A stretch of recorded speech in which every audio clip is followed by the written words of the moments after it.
नमस्कार, जोहार। मैं याचना जायसवाल, आप देख रहे हैं न्यूज झारखंड। चलिए जानते हैं सुबह से लेकर शाम तक की झारखंड की तमाम बड़ी खबरों को।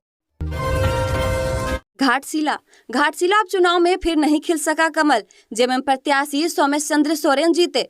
घाटशिला उपचुनाव का परिणाम आ चुका है। जेएमएम प्रत्याशी सोमेश चंद्र सोरेन जीत हासिल की है। उन्होंने अपने निकटतम प्रत्याशी बीजेपी के बाबूलाल सोरेन को भारी अंतर से हराया। घाटशिला विधानसभा उपचुनाव के नतीजे जेएमएम और महागठबंधन को खुशी दी है। एक बार फिर घाटशिला की जनता ने बीजेपी को नकार दिया है। घाटशिला की जनता ने जेएमएम प्रत्याशी सोमेश चंद्र सोरेन को ताज पहनाया है। तो 20 राउंड की गिनती के बाद जेएमएम प्रत्याशी सोमेश चंद्र सोरेन विजयी घोषित हुए। उन्होंने अपने निकटतम प्रत्याशी बीजेपी के बाबूलाल सोरेन को 38,524 वोटों से हराया। सोमेश चंद्र सोरेन को 1,04,794 वोट मिले, जबकि बाबूलाल सोरेन को 66,270 वोट मिले। तीसरे स्थान पर जेएलकेएम के रामदास मुर्मू रहे। बता दें कि देश के जिन 8 जगहों पर उपचुनाव हुआ था उसमें घाटशिला विधानसभा भी एक था। यह सीट शिक्षा मंत्री रामदास सोरेन के असामयिक निधन से खाली हुई थी। 11 नवंबर को यहां पर वोटिंग हुई। कुल 74.63% लोगों ने उपचुनाव में वोटिंग की थी। महिलाओं ने बढ़ चढ़कर मतदान में हिस्सा लिया था। स्थापना दिवस मुख्य समारोह स्थल पुलिस छावनी में तब्दील, सुरक्षा के कड़े इंतजाम। झारखंड स्थापना दिवस को लेकर आधी राजधानी को पुलिस छावनी में तब्दील कर दिया गया है। मोहराबादी मैदान के आसपास के सभी रास्तों को बैरिकेडिंग कर बंद कर दिया गया है। मोहराबादी मैदान में पूरी तरह से पुलिस का पहरा है। हजारों की संख्या में राज्य स्थापना दिवस में शामिल होने के लिए कई क्षेत्रों से लोग रांची पहुंचेंगे। ऐसे में ट्रैफिक पुलिस की जिम्मेवारी भी बढ़ गई है। झारखंड स्थापना दिवस समारोह को लेकर पूरी राजधानी में सुरक्षा व्यवस्था बेहद कड़ी कर दी गई है।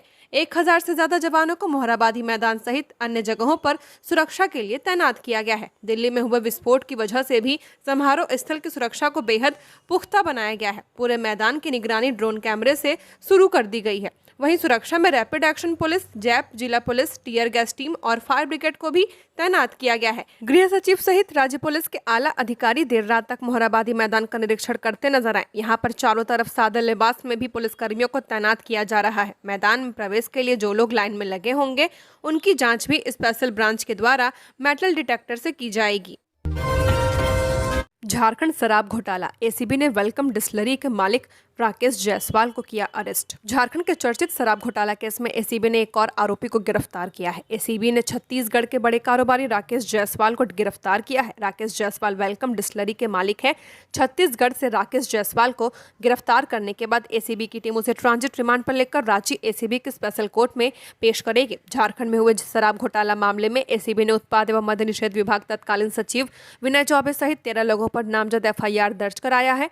इस केस में पहली गिरफ्तारी वरीय आईएएस अधिकारी विनय चौबे की हुई थी। एसीबी की एफआईआर में कहा गया था कि 2 प्लेसमेंट एजेंसियों की फर्जी बैंक गारंटी की अधिकारियों ने जांच तक नहीं की है, जिसकी वजह से 38.44 करोड़ का शराब घोटाला हुआ है। बैंक गारंटी के संबंध में संबंधित बैंक के प्रबंधक द्वारा बताया गया कि यह बैंक गारंटी न तो बैंक द्वारा निर्गत किया गया है और न ही इस पर प्रयुक्त लेटर हेड सिग्नेचर बैंक से संबंधित है। इसके बाद भी इन प्लेसमेंट एजेंसियों पर कार्रवाई नहीं की गई है। झारखंड के कई हिस्सों में शीतलहर चलने की संभावना। कल कई जिलों में गिरेगा न्यूनतम तापमान। पिछले 24 घंटे में सबसे ठंडा रहा खूंटी। झारखंड में अब रोजाना ही ठंड में वृद्धि दर्ज की जा रही है। हिमालय से आने वाली उत्तरी ठंडी हवाओं के असर से राज्य के कई हिस्सों में तापमान में तेजी से गिरावट दर्ज की गई है। मौसम विभाग के अनुसार 15 नवंबर को कई जिलों का न्यूनतम तापमान 8 से 9 डिग्री सेल्सियस तक पहुंच सकता है। वहीं शुक्रवार को गढ़वा, पलामू, चतरा, लातेहार, लोहरदगा, गुमला, सिमडेगा और इनके निकटवर्ती मध्य क्षेत्रों में कहीं कहीं शीतलहर चलने की संभावना है। सुबह में कोहरा या धुंध और बाद में आसमान मुख्यतः साफ एवं मौसम शुष्क रह सकता है। शनिवार को जिन जिलों में न्यूनतम तापमान 8 से 9 डिग्री सेल्सियस तक जा सकता है उसमें कोडरमा, चतरा, गढ़वा, लातेहार, लोहरदगा, पलामू, रामगढ़, हजारीबाग, रांची, खूंटी और गुमला शामिल हैं। मौसम विभाग ने येलो अलर्ट जारी करते हुए लोगों से सतर्क रहने और सुबह शाम के समय ठंडी हवाओं से बचाव के उपाय अपनाने की सलाह दी है। पिछले 24 घंटे में राज्य में मौसम शुष्क रहा है। राज्य के पश्चिमी हिस्सों में कहीं कहीं लगभग शीतलहर जैसी स्थिति बनी हुई है। सबसे ज्यादा तापमान 30.4 डिग्री सेल्सियस चाईबासा में, जबकि सबसे कम न्यूनतम तापमान 8.1 डिग्री सेल्सियस खूंटी में दर्ज की गई है। विश्व मधुमेह दिवस के अवसर पर आज शुक्रवार को दाक संस्था की ओर से जागरूकता रैली का आयोजन किया गया है। रैली की शुरुआत सिटी सेंटर से हुई और मुख्य मार्गों से गुजरते हुए रणधीर वर्मा चौक तक पहुंची। रैली में शहर के कई सामाजिक संगठनों, व्यापारियों, युवाओं और छात्रों और वरिष्ठ नागरिकों ने बड़ी संख्या में भाग लिया है। रैली के दौरान प्रतिभागियों ने मधुमेह से बचाव और स्वस्थ जीवन शैली अपनाने को लेकर लोगों को जागरूक किया है। पोस्टर और बैनर के माध्यम से नियमित व्यायाम, संतुलित आहार और तनाव मुक्त जीवन के तहत महत्व को रेखांकित किया गया है। रणधीर वर्मा चौक पर आयोजित सभा को संबोधित करते हुए दाक संस्था के डॉक्टर NK सिंह ने कहा कि विश्व मधुमेह दिवस लोगों को इस बीमारी के प्रति संवेदनशील और जागरूक बनाने का अवसर है। उन्होंने बताया कि डायबिटीज एक ऐसी स्वास्थ्य समस्या है जो कई घातक बीमारियों की वजह बन सकती है, इसलिए इससे बचाव अत्यंत आवश्यक है। डॉक्टर सिंह ने कहा कि जीवन शैली में छोटे छोटे बदलाव जैसे रोजाना 1 घंटे पैदल चलना, योग व्यायाम करना और खान पान में सुधार डायबिटीज से बचाव का प्रभावी उपाय है। उन्होंने लोगों से अपील की कि बदलते खान पान और दिनचर्या के बीच स्वास्थ्य को प्राथमिकता दें ताकि मधुमेह जैसी गंभीर बीमारी से दूरी बनाई जा सके। अगली सुनवाई तक बालूघाटों के आवंटन पर रोक जारी। हाईकोर्ट ने कहा पेशा नियमावली की त्रुटियां 3 सप्ताह में दूर करें।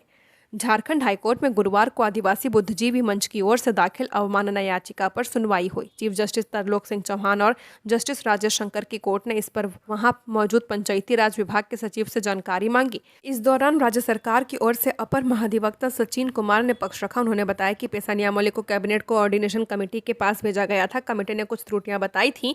अब इन त्रुटियों को दूर करके 1 सप्ताह में पंचायती राज विभाग द्वारा फिर प्रस्ताव कैबिनेट कोऑर्डिनेशन कमेटी को भेजा जाएगा।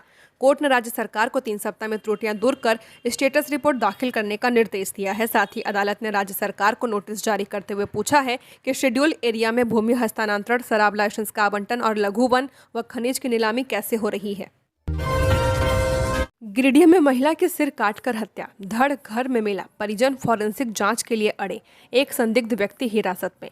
गिरिडीह के धनवार थाना क्षेत्र के अंबाटांड में गुरुवार देर रात एक 62 वर्षीय महिला की धारदार हथियार से हत्या कर दी गई है। हमलावरों ने महिला शांति देवी का सिर धड़ से अलग कर दिया। मृतका स्थानीय गंगा सिंह की पत्नी थी। घटना के बाद गांव में अफरा तफरी मच गई। ग्रामीणों ने तत्काल धनवार थाना पुलिस को सूचना दी। जानकारी मिलते ही धनवार थाना प्रभारी सत्येंद्र कुमार पाल के नेतृत्व में घोड़थम्बा, जमुआ और हिरोडिया थाना की पुलिस टीम मौके पर पहुंची। पुलिस ने इलाके को घेरकर जांच शुरू कर दी है। तलाशी के दौरान घटनास्थल से कुछ दूरी पर मृतका का सिर बरामद किया गया है, जबकि धड़ घर के भीतर ही मिला है। इस हत्या को लेकर परिजनों और स्थानीय लोगों ने भारी आक्रोश जताया है। परिजनों का कहना है कि हत्या का तरीका किसी साजिश और योजना की ओर इशारा करता है। परिजनों ने मांग की है कि जब तक फॉरेंसिक टीम मौके पर नहीं पहुंचेगी और वैज्ञानिक तरीके से जांच नहीं होगी, तब तक हत्या की असली वजह स्पष्ट नहीं हो पाएगी। झारखंड के 516 पुलिसकर्मियों को बड़ी राहत। हार्ट, किडनी समेत गंभीर इलाज के लिए 1,69,00,000 मंजूर।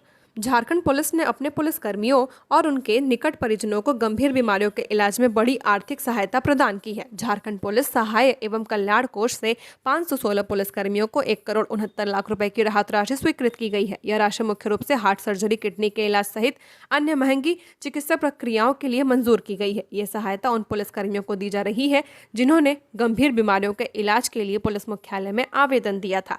पुलिस महानिदेशक DGP की अध्यक्षता में आयोजित केंद्रीय प्रबंध समिति की बैठक में सभी आवेदनों की विस्तृत समीक्षा की गई थी। इसके बाद झारखंड पुलिस सहाय एवं कल्याण कोष से पुलिस कर्मियों के साथ साथ उनके निकट परिजनों को भी चिकित्सा के लिए अलग अलग राशि स्वीकृत की गई है। झारखंड पुलिस मुख्यालय को कुल 602 आवेदन प्राप्त हुए थे, जिनमें से 516 को स्वीकृत प्रदान की गई है। DGP के आदेश पर DIG बजट ने राशि मुक्त करने के लिए संबंध में आवश्यक निर्देश जारी कर दिए हैं। यह राशि उन संबंधित जिलों के SP और पुलिस के कई विंगों को भेजी जाएगी, जहां वर्तमान में लाभुक पुलिसकर्मी तैनात हैं। 5 दिसंबर से शुरू होगा झारखंड का शीतकालीन सत्र, 5 दिन चलेगा। झारखंड विधानसभा का शीतकालीन सत्र 5 से 11 दिसंबर तक होगा। मुख्यमंत्री हेमंत सोरेन की अध्यक्षता में हुई राज्य मंत्रिमंडल की बैठक में यह निर्णय लिया गया है। कैबिनेट सचिव वंदना दादेल ने बताया कि सत्र के दौरान 5 कार्य दिवस होंगे। उन्होंने बताया कि बैठक में मंत्रिमंडल ने क्लेरियस मांगुर को राजकीय मछली घोषित करने सहित 18 प्रस्तावों को मंजूरी दी है। उन्होंने कहा कि इसे राजकीय मछली घोषित करने के बाद इसके संरक्षण और संवर्धन के लिए आगे की कार्रवाई की जाएगी। देवघर पहुंचे सुप्रीम कोर्ट के न्यायाधीश R महादेवन। बैजनाथ धाम में परिवार संघ की पूजा। देवघर जिले के बाबा मंदिर में आए दिन वीआईपी और खास लोग पूजा करने पहुंचते हैं। शुक्रवार को सुप्रीम कोर्ट के न्यायाधीश आर महादेवन भी देवघर पहुंचे हैं। देवघर पहुंचने के बाद जिले के उपायुक्त और पुलिस अधीक्षक ने उनका स्वागत किया है। जस्टिस आर महादेवन गुरुवार देर शाम को ही देवघर पहुंच गए थे और रात्रि विश्राम के बाद वह सुबह में मंदिर पहुंचे। सुप्रीम कोर्ट के न्यायाधीश होने के नाते मंदिर में प्रोटोकॉल का भी विशेष ध्यान रखा गया था। मंदिर परिसर में सुरक्षा के पुख्ता इंतजाम कराए गए। जस्टिस आर महादेवन के पूजन करने के दौरान थोड़ी देर के लिए आम लोगों को पूजा करने से रोक दिया गया था। जस्टिस आर महादेवन के साथ उनकी धर्मपत्नी भी मौजूद रही। दोनों ने पहले तीर्थ पुरोहितों के माध्यम से संकल्प लिया, फिर उसके बाद भगवान भोलेनाथ के ज्योतिर्लिंग पर जलाभिषेक कर पूरे देश और अपने जनों के बेहतर भविष्य की कामना की है। पूजा करने के बाद देवघर के उपायुक्त नमन प्रियेश लकड़ा और पुलिस अधीक्षक सौरभ कुमार ने न्यायाधीश को सम्मान देते हुए उन्हें स्मृति चिन्ह भेंट की। पूजा के बाद न्यायाधीश महादेवन को सर्किट हाउस में विश्राम के लिए लाया गया। सारंडा को 3 माह में करे अभयारण्य अधिसूचित, सुप्रीम कोर्ट का एक और सख्त आदेश। सुप्रीम कोर्ट ने झारखंड सरकार को सारंडा वन क्षेत्र को वन्यजीव अभयारण्य घोषित करने का निर्देश दिया है। चीफ जस्टिस बीआर गवई और जस्टिस के विनोद चंद्रन की अदालत ने सुनवाई के दौरान गुरुवार को सरकार को निर्देश दिया कि 3 माह में सारंडा को अभयारण्य अधिसूचित कर वन अधिकार अधिनियम के तहत यह सुनिश्चित करे कि वहां आदिवासियों व वनवासियों का अधिकार सुरक्षित रहे। साथ ही क्षेत्र में स्थित स्कूल, रेल लाइनें, स्वास्थ्य केंद्र समेत अन्य जन सुविधाएं संरक्षित रहे। कहा, किसी भी स्थिति में वहां खनन की अनुमति नहीं दी जाएगी। शीर्ष अदालत ने राज्य सरकार के 31468.25 हेक्टेयर के बदले 24,941 हेक्टेयर को ही अभयारण्य घोषित करने के अनुरोध को ठुकराते हुए सारंडा वन क्षेत्र के 31,468.25 हेक्टेयर क्षेत्र को अभयारण्य घोषित करने को कहा है। पिछली सुनवाई के दौरान सुप्रीम कोर्ट की नियुक्त न्यायमित्र वरीय अधिवक्ता के परमेश्वर ने अभयारण्य क्षेत्र को लेकर सरकार की ओर से उठाए कदमों पर सवाल खड़े किए थे। कहा था कि राज्य सरकार ने शपथ पत्र में कहा है कि वह अब 24,941 हेक्टेयर क्षेत्र को ही अभयारण्य घोषित करना चाहती है। धनबाद में गोदाम के तालाब में मिला गार्ड का शव। 2 साल से गोदाम में था कार्यरत साथी ने देर रात तालाब की ओर जाते देखा था। धनबाद के गल्फरबाड़ी ओपी क्षेत्र के दुधिया पानी स्थित विनोद दास के कचरा गोदाम में शुक्रवार सुबह 65 वर्षीय गार्ड सुनील सिन्हा का शव गोदाम के भीतर बने तालाब से बरामद किया गया है। मृतक गाड़ी खाना का निवासी था और पिछले 2 सालों से इस गोदाम में गार्ड के रूप में कार्यरत था। बताया गया कि गुरुवार रात सुनील सिन्हा कथित तौर पर नशे की हालत में काम पर पहुंचे थे। देर रात वह गोदाम के तालाब की ओर गए, जिसके बाद उन्हें फिर नहीं देखा गया। शुक्रवार सुबह जब साथी गार्ड ने उनकी तलाश शुरू की तो तालाब के किनारे उनकी चप्पल मिली। संदेह होने पर तालाब में देखा गया, जहां सुशील सिन्हा का शव पानी में उपलाता पाया गया। तत्काल गोदाम संचालक और पुलिस को सूचना दी गई। दिल्ली विस्फोट के बाद पलामू में हाई अलर्ट, होटलों से लेकर हाईवे तक जांच अभियान जारी। दिल्ली में हुए बम विस्फोट के बाद देश भर में सतर्कता बढ़ा दी गई है। झारखंड स्थापना दिवस की 25वीं वर्षगांठ पर रांची में प्रस्तावित वीआईपी आगमन को देखते हुए पुलिस ने सुरक्षा व्यवस्था को और कड़ा कर दिया है। जिले के सभी संवेदनशील और भीड़भाड़ वाले इलाकों में सुरक्षा और कड़ी कर दी गई है। Police bus stand, railway station, मुख्य बाजार, महत्वपूर्ण इमारतों और होटलों में लगातार सघन जाँच अभियान चला रही है। पलामू के सभी प्रवेश और निकास मार्गों पर वाहनों की सघन चेकिंग की जा रही है। पुलिस टीमें हाईवे और प्रमुख सड़कों पर अचानक जांच अभियान चला रही है। संदिग्ध नंबर प्लेट, बिना पहचान के सामान और यात्रियों की विशेष रूप से जांच की जा रही है। जिले के होटलों और लॉज में ठहरने वाले लोगों की पहचान का सत्यापन किया जा रहा है। पुलिस ने होटल संचालकों को बिना आईडी किसी भी व्यक्ति को कमरा न देने का निर्देश दिया। बस स्टैंड, रेलवे स्टेशन, प्रमुख बाजार और भीड़भाड़ वाले इलाकों में अतिरिक्त पुलिस बल की तैनाती की गई है। सीसीटीवी कैमरों की मॉनिटरिंग बढ़ा दी गई है। वहीं कंट्रोल रूम से पूरे जिले की गतिविधियों पर नजर रखी जा रही है।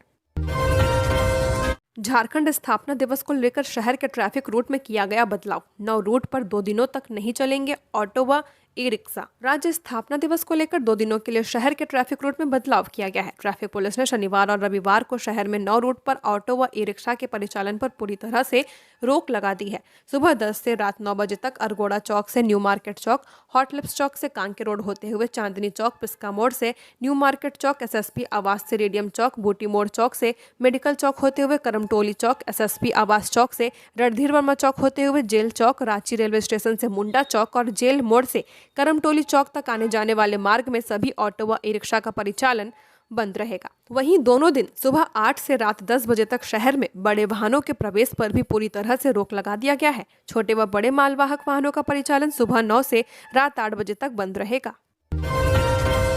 लातेहार में थानों का बड़ा फेरबदल, कई थाना प्रभारी और सब इंस्पेक्टर का तबादला, 24 घंटे में योगदान का निर्देश।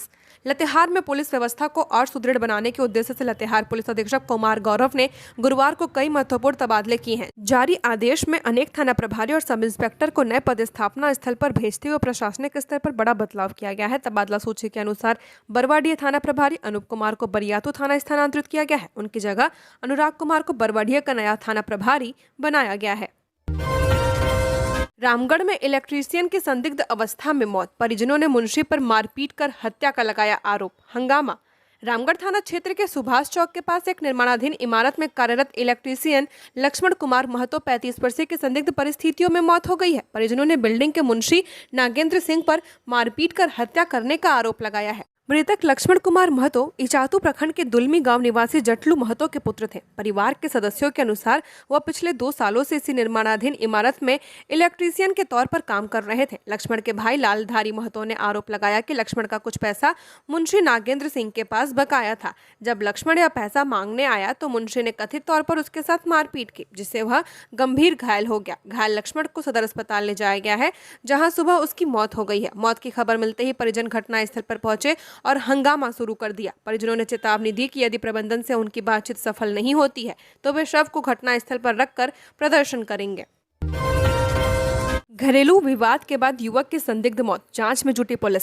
धनबाद थाना क्षेत्र के न्यू विष्णुपुर दुर्गा मंदिर के पास गुरुवार देर रात एक युवक की संदिग्ध परिस्थितियों में मौत हो गई है। मृतक की पहचान 28 वर्षीय नीतम यादव के रूप में की गई है, जो पेशे से सुरक्षा गार्ड था। जानकारी के अनुसार बीते दिन नीतम और उसकी पत्नी के बीच घरेलू विवाद हुआ था। विवाद बढ़ने पर पत्नी अपनी मां को बुलाकर 1 वर्षीय बेटे के साथ मायके चली गई थी। परिजनों का कहना है कि रात में दोनों के बीच फोन पर लंबी कहासुनी हुई थी। जानवरों व पक्षियों को हो सकता है खतरा, नामकुम में खुले में फेंकी दवा की खेप, कहां से आई किसी को भी जानकारी नहीं। लोहाड़िया दुर्गा सोरेन चौक से फ्लाईओवर जाने वाले रास्ते के बगल में गुरुवार की सुबह दवा की पूरी खेप फेंकी हुई मिली है। दवा और इंजेक्शन के हजारों डब्बों को इस तरह फेंका गया है जैसे कूड़ा हो। सभी डिब्बों में कैप्सूल, इंजेक्शन, सिरप एवं टैबलेट हैं। दवा के कई डिब्बों पर अंकित तिथि एक्सपायर हो चुकी है तो सैकड़ों डिब्बे ऐसे भी हैं जिसमें 3 से 5 माह बाद एक्सपायरी की तिथि लिखी हुई है। दवा की खेप कहां से आई और यहाँ क्यों फेंकी गई है, यह बताने वाला कोई नहीं है। सुबह में जब लोगों की नजर दवा पर पड़ी तो चौंक गए। ढेर के पास कई आवारा पशु पक्षी मंडराते दिखे। पाकुड़ गोलीकांड का खुलासा, पत्थर व्यवसायी समेत 3 गिरफ्तार। जमीन विवाद में हुई थी घटना। 7.65 mm पिस्टल और जिंदा कारतूस बरामद। पाकुड़ पुलिस ने नगर थाना क्षेत्र के 16 गड़िया में 27 अक्टूबर 2025 को हुए गोलीकांड का खुलासा कर दिया है। इस मामले में पुलिस ने 3 आरोपियों को गिरफ्तार किया है, जिनमें चर्चित पत्थर व्यवसायी जियाउल शेख, उनके पुत्र शोएब अख्तर और अलाउद्दीन शेख शामिल हैं। एसपी निधि द्विवेदी ने अपने कार्यालय कक्ष में जानकारी देते हुए बताया कि 27 अक्टूबर को इस गोलीकांड में कासिम अंसारी गंभीर रूप से घायल हो गए थे। इस संबंध में नगर थाना में कांड संख्या 275/25 दर्ज किया गया था। मामले के खुलासे के लिए महेशपुर एसडीपीओ विजय कुमार के नेतृत्व में एक विशेष जांच दल का गठन किया गया था। एसपी ने बताया कि एसआईटी ने तकनीकी सहायता का उपयोग करते हुए जांच आगे बढ़ाई है। गुप्त सूचना के आधार पर जियाउल शेख, शोएब अख्तर और अलाउद्दीन शेख को 7.65 mm पिस्टल और जिंदा कारतूस के साथ गिरफ्तार किया गया है। गिरफ्तार आरोपियों ने गोलीकांड में अपनी संलिप्तता स्वीकार कर ली है। पुलिस के अनुसार यह गोलीकांड मुख्य रूप से जमीन के लेन देन को लेकर हुआ था। घायल कासिम अंसारी एक जमीन ब्रोकर है और जमीन की ब्रोकरी को लेकर ही यह विवाद सामने आया था। एसपी ने यह भी बताया कि मामले का अनुसंधान अभी जारी है और जल्द ही कुछ और गिरफ्तारियां भी हो सकती हैं। अवैध शराब के खिलाफ पुलिस की बड़ी कार्रवाई, 200 लीटर महुआ शराब नष्ट।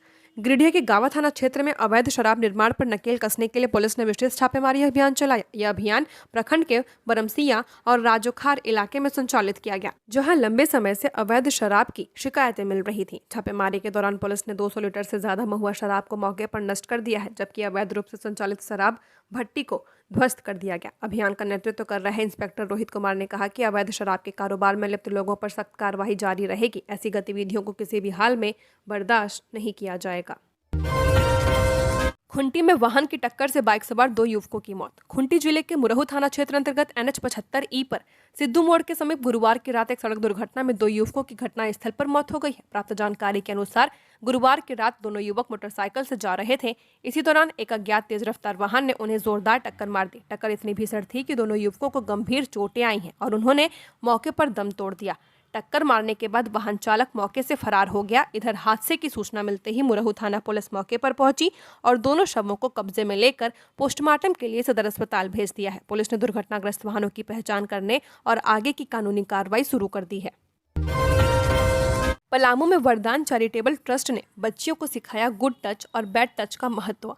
वरदान चैरिटेबल ट्रस्ट ने केजी गर्ल्स स्कूल में स्पर्श कार्यक्रम के तहत गुड टच बैड टच जागरूकता अभियान चलाया है। इसका उद्देश्य बच्चियों को यौन शोषण से बचाव और आत्म सुरक्षा के प्रति जागरूक करना था। कार्यक्रम की शुरुआत संस्था के सचिव शर्मिला वर्मा ने की। कहा कि बच्चियों के प्रति बढ़ती यौन अपराध और हिंसा की घटनाओं ने इस अभियान को शुरू करने की प्रेरणा दी है ताकि बच्चियां सतर्क और सुरक्षित रह सकें। इस अवसर पर डॉक्टर अमितू सिंह ने कहा कि लड़कियों को खतरा केवल बाहर नहीं बल्कि घर के अंदर भी हो सकता है, इसलिए अभिभावकों और बच्चियों दोनों को सजग रहने की जरूरत है। सहायक उप निरीक्षक माया कुमारी ने छात्राओं से कहा कि लड़कियों और महिलाओं को डरने की कोई जरूरत नहीं है। अगर कोई आपको परेशान करे या शोषण करने की कोशिश करे तो हेल्पलाइन नंबर 112 पर सूचना दे। महिला थाना आपकी सुरक्षा के लिए ही है। टीम की मंजू चंद्रा ने कहा कि महिलाओं के प्रति हिंसा पर हर समाज में देखी जा रही है। ऐसे में वरदान ट्रस्ट का गुड टच बैड टच अभियान बच्चियों में आत्म सुरक्षा की भावना विकसित करेगा। देवघर की महिलाएं तैयार कर रही अपना ब्रांड, आत्मनिर्भर बनने में मदद कर रहा JSLPS Jharkhand state livelihood promotion society एक ऐसी संस्था है जो महिलाओं को सशक्त और मजबूत बनाती है। इसके लिए झारखंड सरकार की कई योजनाओं द्वारा इस संस्था को आर्थिक मदद दी जाती है ताकि राज्य की महिलाएं इस समिति के माध्यम से सशक्त और मजबूत बन सके। देवघर की रहने वाली ज्योति कुमारी बताती है कि वह 2018 में JSLPS से जुड़ी हैं। यहीं से ऋण लेकर उन्होंने एक दुकान शुरू की थी। आज की तारीख में वही दुकान उनके लिए जीने का साधन बन चुका है। वह JSLPS के अनेकों कार्यक्रम की ग्रामीण महिलाओं के बीच चर्चा करती हैं और जिन महिलाओं को इसकी जानकारी नहीं होती उन्हें इस संस्था के बारे में बताकर जोड़ती हैं और मदद भी दिलवाती हैं। देवघर के रिखिया की रहने वाली बबीता कुमारी बताती हैं कि पिछले कई सालों से वह भी JSLPS से जुड़ी हुई हैं। संस्था की योजनाओं से खुद भी लाभान्वित होती हैं। जरीडिया भाया लंगुरडीहा रोहनिया बेड़ा सड़क निर्माण कार्य बहुत जल्द होगा प्रारंभ। पूर्व विधायक विनोद कुमार सिंह।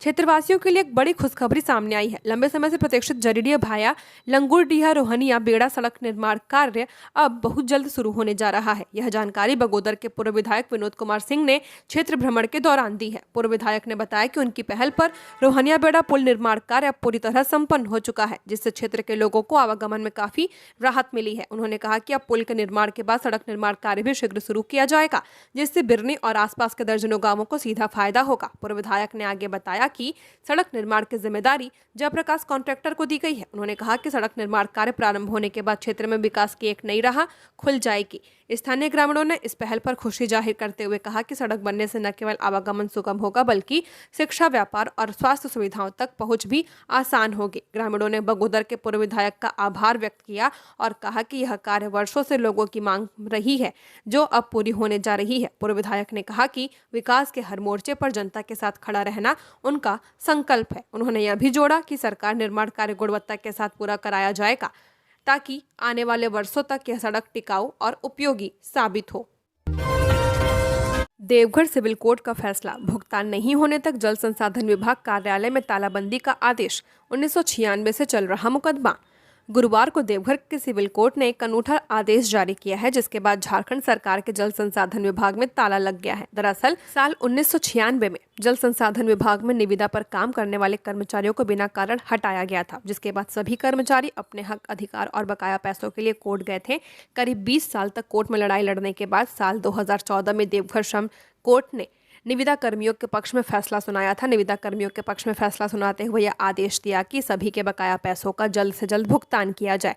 श्रम न्यायालय के खिलाफ जल संसाधन विभाग के हाईकोर्ट का दरवाजा खटखटाया, लेकिन हाईकोर्ट की तरफ से निचली अदालत के फैसले को सही ठहराया गया है। कोर्ट के आदेश के बावजूद जल संसाधन विभाग ने पिछले 10 सालों में किसी भी कर्मी का पैसा भुगतान नहीं किया है, जिसके बाद देवघर सिविल कोर्ट ने गुरुवार को यह आदेश दिया कि जब तक निविदा कर्मियों का भुगतान न हो जाए तब तक देवघर के जल संसाधन विभाग के कार्यालय में ताला लगाया जाए।